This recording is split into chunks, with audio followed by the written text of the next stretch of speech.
How fun is this workshop going to be?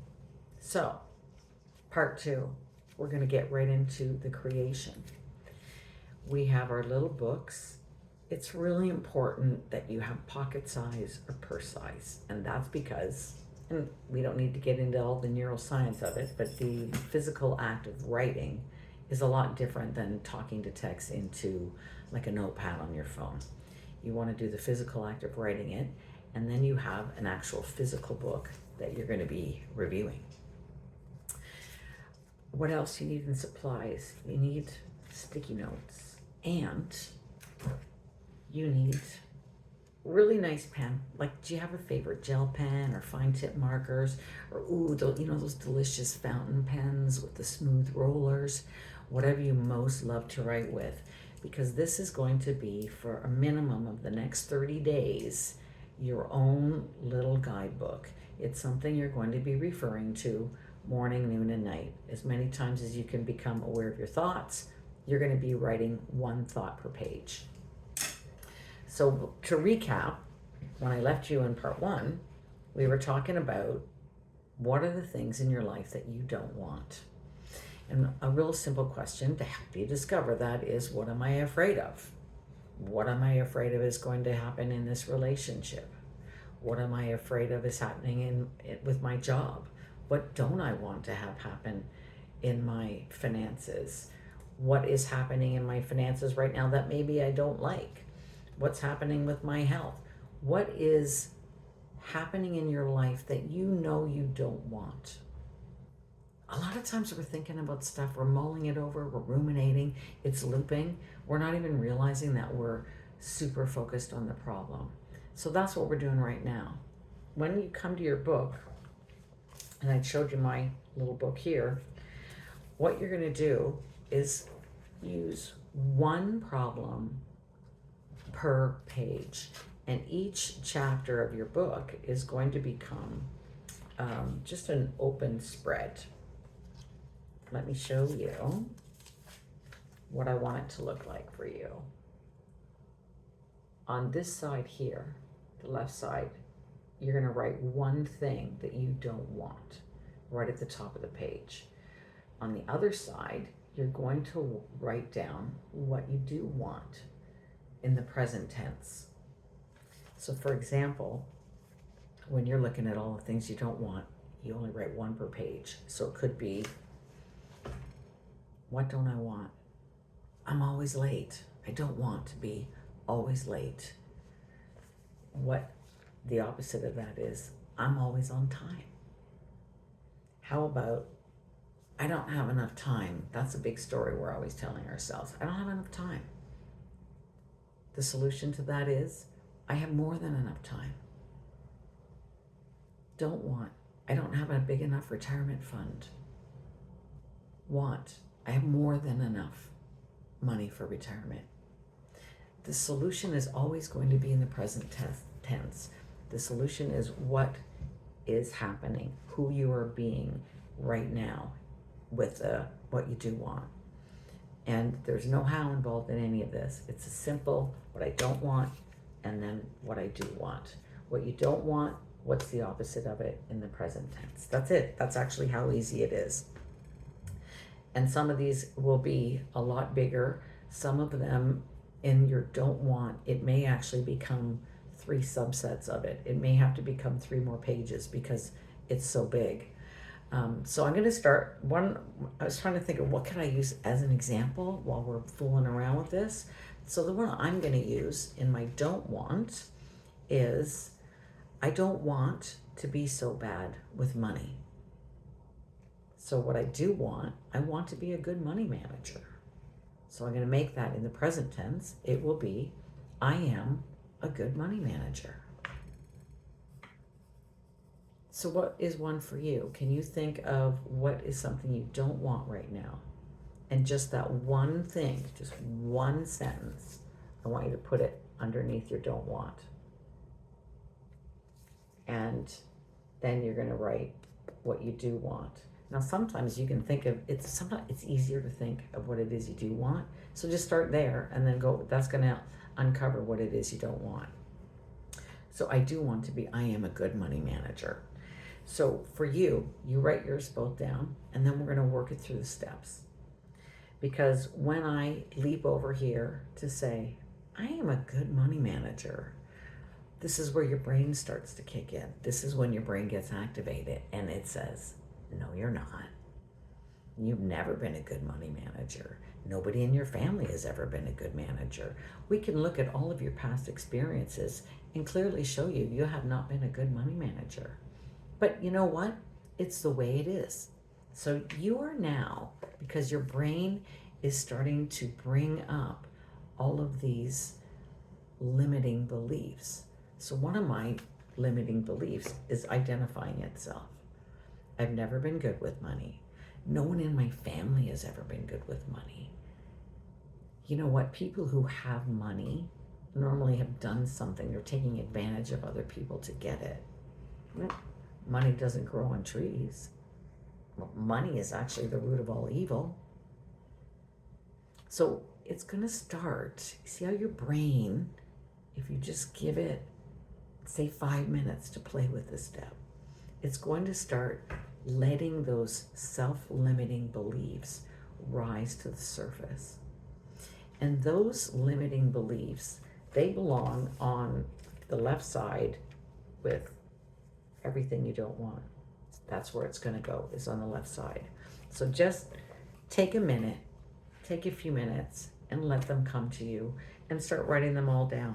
Put all of those limiting beliefs.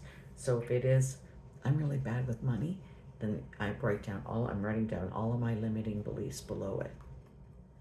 On the right side, I am a good money manager. So my brain is like, okay, I'm not sure.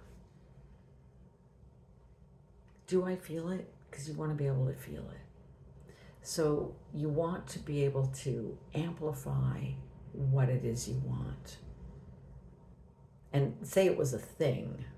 I don't want this bad old car I have. I want this beautiful new SUV.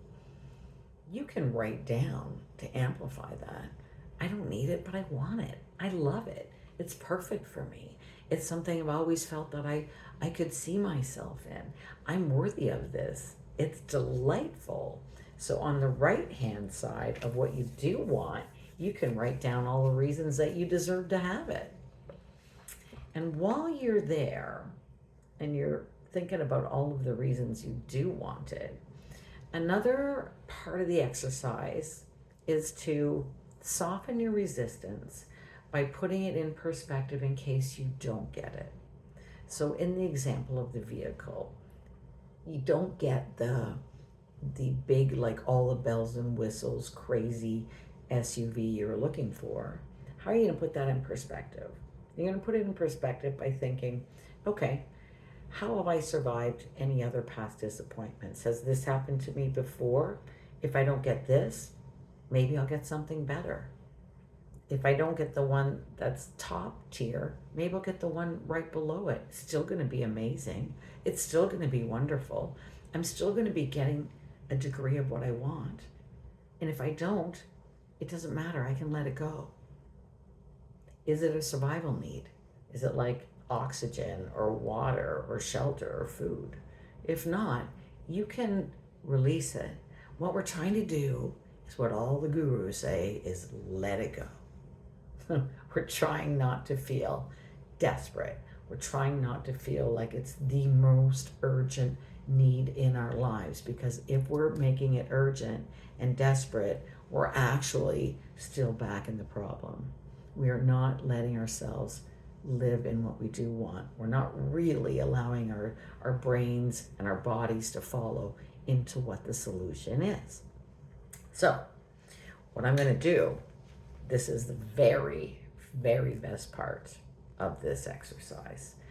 After you've kind of worked through your exercise of why you should get what you want, and you've got all of those limiting beliefs, you know what it is that you don't want, you're going to take your sticky notes and you're going to completely cover up the problem. It is gone. This is awesome. So now when you go into your book, you only have what you do want. You have nothing to see. The problem has been wiped out. Now, I wish it could be the end, everything's happy, but no, because your brain will not allow you to say, I'm broke, I'm a millionaire. Your brain just can't go there. It won't let you go there. So now what we've done, we've got rid of, we've let the self-limiting beliefs go. We're covering them up. Now what you're going to do, you're going to think of all of the best bridge beliefs, which are also sometimes called as ladder beliefs. And it's a way to move you from where you were to where you plan to be. So I have a lot of self-soothing. When you can use these bridge beliefs, what you're doing is soothing the part of your brain that says, this isn't going to happen for me. And in my limiting beliefs, I'm not that person. Or maybe it works out for other people, but it's not going to work out for me. Now, because I've covered up all those limiting beliefs, what can I replace them with? So on the Post-it notes, I'm going to write down some of my bridge beliefs that are going to move me away from what I didn't want. They're going to help me soothe what I've decided it is I do want. So I am not my past. I am stronger now. Nothing's going wrong. Everything is working out for me.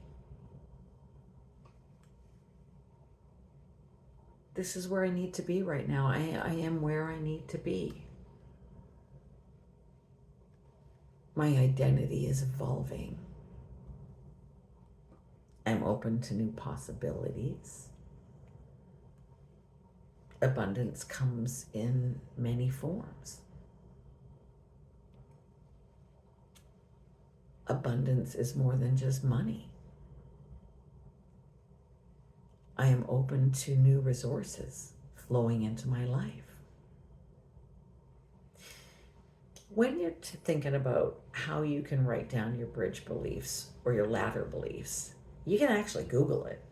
Say you're trying to move from I can't get a job to I have the best job. Whatever it is you're moving from your don't want to your do want, if you can't think of a way to self-soothe yourself, just Google it. Google what is a bridge belief or a ladder belief to move me from here to here. Actually, in this case, ChatGPT is your best friend because it will help you come up with the words. When we haven't done it before, it's not easy. You're going to feel rough. You're going to feel kind of around the edges. It's not going to just flow out of you. That's because you've never done it before. But each page gives you a new opportunity. Really what we're going to do with this book as we create it, it's something you're going to review. So repetition is truly our friend here. If you can look at your book, if you can read your book every morning and every night, and you keep the repetition, and you're not looking at your problems anymore because you've literally wiped them out. They're gone. You're only looking at your solutions, and if your solution is activating you a little, you've got your bridge beliefs. So you've got this delightful book, and every time, every day, every moment you think of a new thought. You might be driving and go, geez, I didn't even realize that was something I was obsessing over. It's a don't want. So that's what you're going to write it in here. That's how you're going to add onto your pages. And as you get deeper into this book, they're going to start changing. You're going to start noticing new things. Your RAS is going to start showing you the things you need to know and see in order to get that solution. So when you've got that repetition working for you in your brain may not believe it at first, and that's all right. That's why you're going to get more bridge beliefs. You're going to be self-soothing yourself every single day while you're doing this.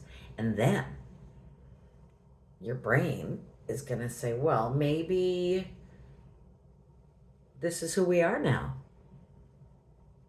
Because you're convincing it, that's who you are now. And the real goal here is to do this. If you could do this for 30 days, what have you got to lose, right? Try it. And you know what? You could try something simple. It could be, I'm always late, to I'm always on time. Just try a couple. Do it for 30 days.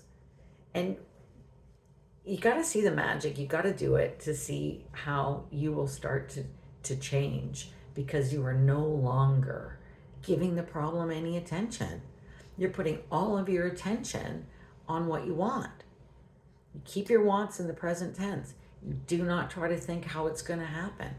And every morning and every night, you review it. And every chance you get to become aware of what you're thinking, because it's still going to creep up on you. Like I was thinking, oh, I've got so many things in my book. What am I going to talk about today? And then, boom, I could easily come up with 3 more, 4 more, 5 more. And when you get one, sometimes I'll be on a roll. I'll think of one thing that I want, and I just forget about what it is I don't want. And I'll just write, I want this one thing. I want this one thing. And then I can go back to see what it is that I didn't even realize I was obsessing over. And that's the don't want. That's the original problem. And then every day you're reinforcing what you want. Because this is something that might feel a little creaky at first, I have created a handout for participants in the workshop. I will include an email, so if you want a copy of it that kind of guides you through, send me a message and I'll fire you a PDF. Okay? I look forward to your comments. Any questions you have, please put them in the comment section and we'll work on it together. Okay. Talk soon.